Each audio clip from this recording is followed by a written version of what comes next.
Lightning McQueen, one of my favorite characters in all of popular media. Growing up, McQueen was a prominent character in my childhood. I know for a fact that I have watched Cars well over 100 times. They say change is the only constant in life. I disagree. My love for this movie is constant, which is why it hurt my heart when I saw McQueen crash in the Cars 3 teaser trailer back in 2017.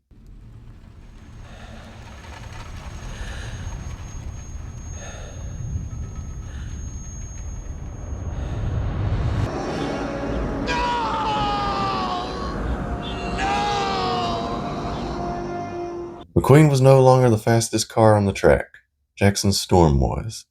Now, Storm has a top speed of 214 miles per hour or 344 kilometers per hour, but it is said that Francesco Bernoulli's top speed is 220 miles per hour or 354 kilometers per hour, and yet McQueen was able to beat him in Cars 2.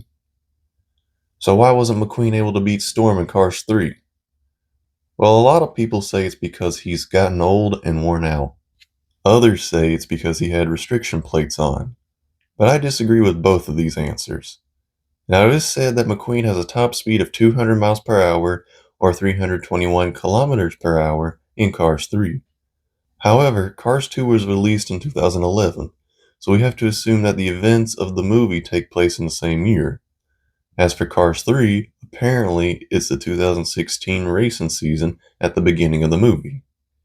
So you mean to tell me that McQueen got 20 miles slower in 5 years? Now I understand that cars wear out over time. It's a given fact. But McQueen is a race car, and race cars always undergo regular maintenance to stay in tip-top shape. This is the same for any car. As long as you take care of a car and do regular maintenance, it will last you for a long time.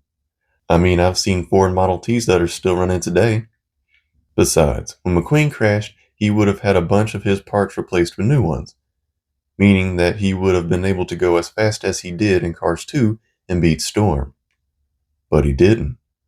As for the restriction plates that were previously mentioned, I feel like that would have been touched on, seeing as Cars is a car movie.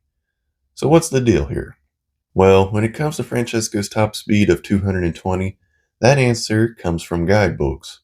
But he tells us how fast he is in Cars 2 during his interview on the Mil Dorado show. I can go over 300 kilometers an hour. In miles, that is like way faster than McQueen. It's not actually. Because 300 kilometers per hour is 186 miles per hour, 14 miles slower than McQueen. But he did say over 300 kilometers per hour, so he could probably go 320 kilometers per hour, putting him at around the same speed as McQueen. To put it simply, we were lied to. McQueen didn't start losing because he got old or he had restriction plates. It's because Jackson Storm was better built than McQueen and had newer racing tactics. I rest my case. Well, that's it for this video. If you have any thoughts or opinions on this video or topics you want me to discuss for future ones, drop a comment. But with that, I hope you enjoyed, and I'll see you next time.